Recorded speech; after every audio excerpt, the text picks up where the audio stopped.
It's not often that voters get a direct say in changing state law, but that's what you'll be able to do with your vote in April when you vote on a constitutional referendum. Political reporter Will Kenneally joins us with more on the details. Will? Sorry, Eric. So both deal with how bail is set in Wisconsin, and we'll take a look at the second question now.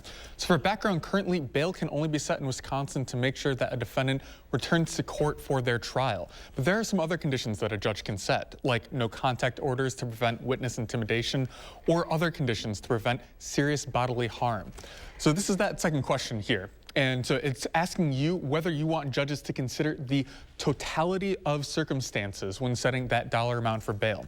So where we get that language, it means any past convictions of violent crimes, the need to protect the community from serious harm, witness intimidation, all of that will go into factor how a judge sets that dollar amount of bail. Now that also does include still whether a defendant shows up to court.